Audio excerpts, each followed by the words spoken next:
नमस्कार, मैं सौरगुरु। आज हम कक्षा 8 के संस्कृत के कक्षा 8 के षष्ठ पाठ स्वामी विवेकानंद के बारे में आज हम जानेंगे। क्वेश्चन आंसर हैं, एक परन के क्वेश्चन आंसर हैं। तो का वाले का क्वेश्चन है, स्वामी विवेकानंदस्य बाल्यकालस्य नाम किम आसीत्। स्वामी विवेकानंद के बचपन का नाम क्या था? तो नरेंद्रनाथ। उनके बचपन का नाम नरेंद्र था। फिर स्वामी विवेकानंदस्य मातु नाम किम आसीत्। स्वामी विवेकानंद की माता का नाम क्या था? तो भुवनेश्वरी देवी। स्वामी विवेकानंद की माता का नाम भुवनेश्वरी देवी था, है ना। फिर तीसरा है गा वाला, नरेंद्रनाथस्य पितु नाम किम आसीत्। तो नरेंद्रनाथ के पिता का नाम क्या था? विश्वनाथ दत्त। दो ता है यहाँ पर, एक आधा एक पूरा। दत्त। फिर घा वाला है, नरेंद्रनाथ से जन्म कस्मिन नगरे अभवत्। नरेंद्रनाथ के जन्म किस नगर में हुआ था? तो कोलकाता नगर में हुआ था। फिर नरेंद्रनाथ से गुरु नाम किम आसीत। तो कह रहे हैं नरेंद्रनाथ के गुरु का नाम क्या था? तो रामकृष्ण परमहंस। नरेंद्रनाथ के गुरु रामकृष्ण परमहंस थे, है ना। अब यहाँ पर अपन होगा, तो एक वाक्य पर आ गए अपन। एक वाक्य में नरेंद्रनाथ से जन्म करा हुआ। नरेंद्रनाथ का जन्म कब हुआ था? तो नरेंद्रनाथ से जन्म 12 जनवरी 1863 ख्रीस्ताब्दे अवत। नरेंद्रनाथ का जन्म 12 जनवरी को सन 1863 में हुआ था।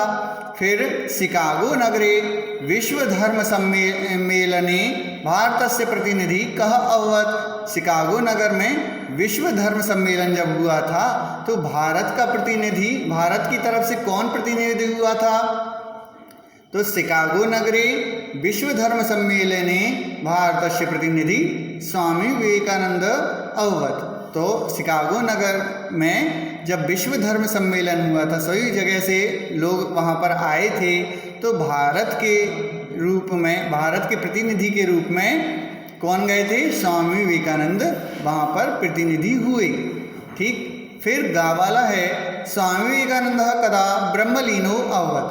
तो यहाँ ब्रह्मलीनो मतलब ब्रह्म में लीन हुए। तो स्वामी विवेकानंद कदा मतलब कब? ब्रह्म में लीन हुए। तो वो बता रहे हैं, स्वामी विवेकानंद 4 जुलाई 1902 ख्रीस्ताब्दे ब्रह्मलीनो अभवत्। स्वामी विवेकानंद 4 जुलाई 1902 को, सन 1902 को ब्रह्म में लीन हुए थे, है ना।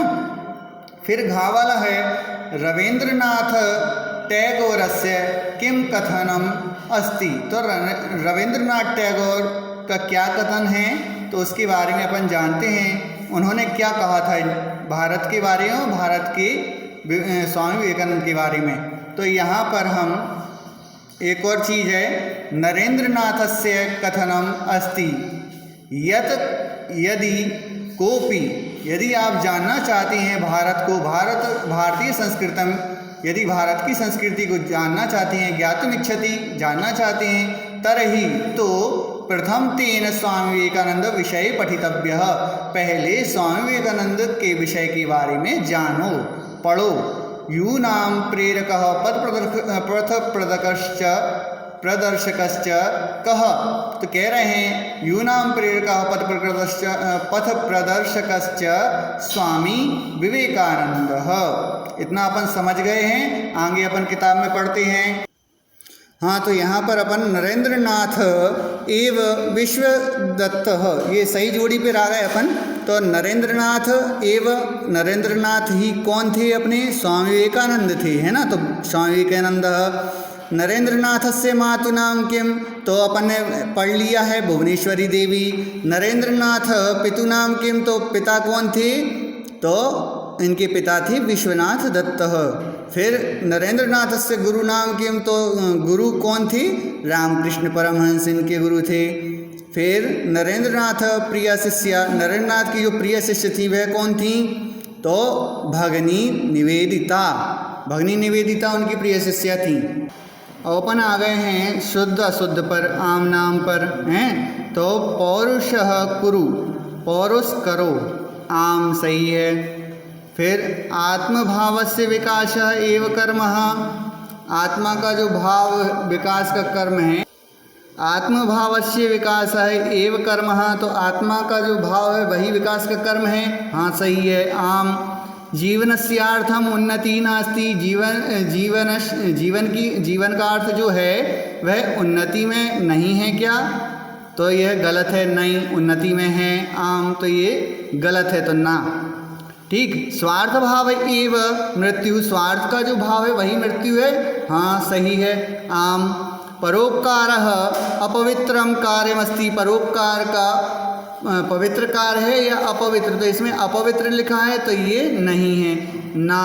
अपन यहाँ पर आ गए। हाँ, तो यहाँ पर अपन आ गए तीसरे 5वें पे। इसमें क्या है कि उचित पदेन रिक्त स्थानम पूरयत, तो उचित पद के बारे में अपन जानेंगे। तो उचित पद के बारे में अपन ने समझा है, पढ़ा है। यहाँ पर कोष्टक में दिए गए हैं, तो इसमें से भी अपन भरेंगे। जैसे यहाँ पर कोष्टक में दिया है माम कुरु, तो ये माम कुरु यहाँ पर आएगा। प्रतिग्रहणस्य कामना, तो माम कुरु। फिर चारित्र्यवलम, तो चारित्र्यवलम, चारित्र का बल कौन सा है? धार्यत, धारण करना पड़ता है। फिर नरेंद्रनाथस्य पिता अभिभाषक, वकील थे, प्रसिद्ध वकील थे, तो आसीत अभिभाषक। फिर अनात्म भावस्य विकास एव अकर्म, अनात्मक जो कार्य होते हैं भावस्य विकास, ये क्या होते हैं? अकर्म होते हैं। मतलब ये कर्म नहीं है, सही नहीं है, असत्य है, गलत है ना, तो अकर्म। फिर यहाँ पर स्वामी विवेकानंद से जन्म अववत, तो स्वामी विवेकानंद का जन्म कहाँ हुआ था? तो कोलकाता नगरी अववत, है ना। फिर यहाँ पर नामोल्लेख पूर्वकम संधि विच्छेद करो, तो मैंने संधि पढ़ाई थी आपको, उसमें अपन ने समझा था थोड़ा, यहाँ पर भी अपन जान लेते हैं। तो दीक्षा आ का उच्चारण हुआ, फिर अंतरम, यहाँ पर छोटे आ का उच्चारण अंतरम, दोनों को अलग करेंगे तो दीक्ष धन अंतरम, तो ये दीर्घ संधि हो गई, दोनों आ हो गए। ठीक है। फिर एवा, फिर प्रसिद्धो अभवत, तो ये अयादि संधि का यह है। परंतु यहाँ पर अपन जानेंगे प्रसिद्धो अभवत, प्रसिद्धो अभवत, तो प्रसिद्ध के पीछे दो विसर्ग आ जाएंगी तो यह विसर्ग संधि हो जाएगी, क्योंकि अलग करेंगे।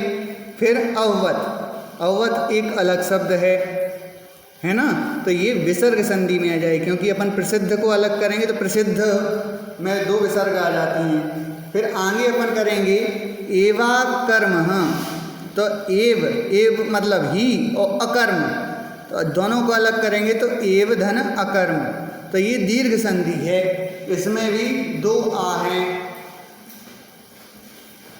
फिर चौथा है तस्यावधारण, धारणा, तस्य धन अवधारणा, ये भी दीर्घ है।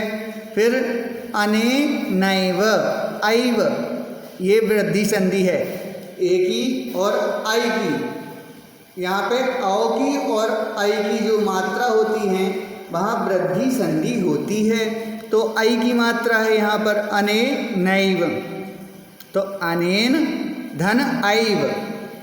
ठीक है। फिर कार्यम अस्ति, कार्यम अस्ति, तो कार्यम माँ में हलंत लग जाएगा और अस्ति अलग हो जाएगा, है ना, तो ये कौन सी हो जाएगी? व्यंजन संधि। आगे अपन ध्यान देखते हैं, नामोल्लेखित पूर्वकम समास विग्रहम कुरुत, तो समास विग्रह करेंगे तो लोकस्य धन सेवकः, मतलब धन नहीं लगाएंगे यहाँ पर, प्लस का निशान नहीं लगाएंगे, यहाँ पर अपन को समास विग्रह करना, मतलब एक वाक्य बनाना है। ये तो छोटा सा है, तो लोक सेवकः एक पद में दिया गया है, इसको वाक्य बनाना है, तो लोकस्य सेवकः। ठीक है, लोक का जो सेवक है, तो तत्पुरुष समास है। यहाँ पर परोपकारः, परोप धन अका उपकारः,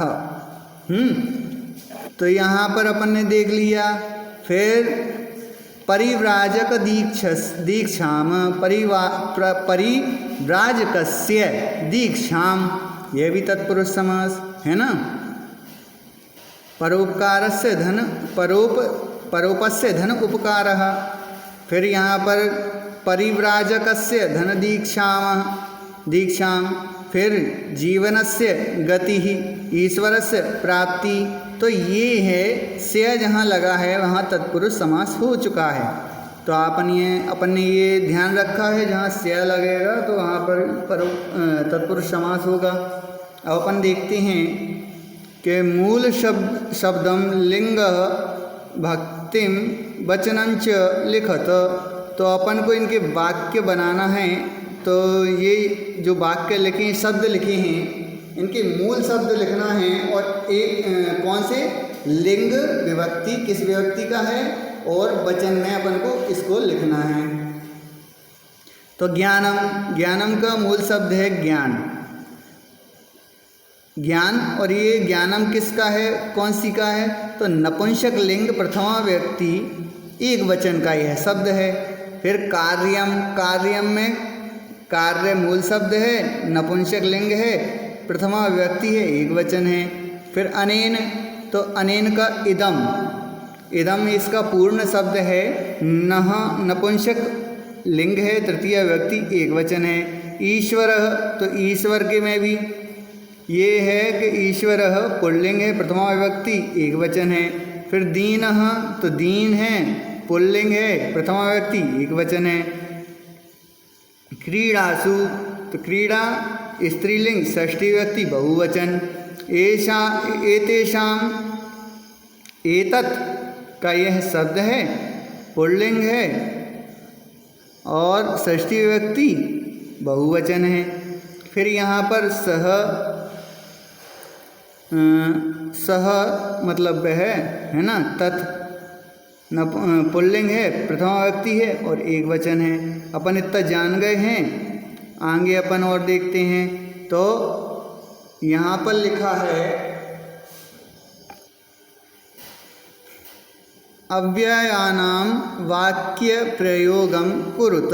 तो अव्यय दिए गए हैं यहाँ पर जैसे चा एवं माँ तदा यदि। तो ये अपन को एक वाक्य बनाना है, अलग अलग प्रकार से वाक्य बनाना है, उनमें इनको सम्मिलित करना है। जैसे माता च पिता, तो चा आ गया, इसी प्रकार से ये सब बनेंगे।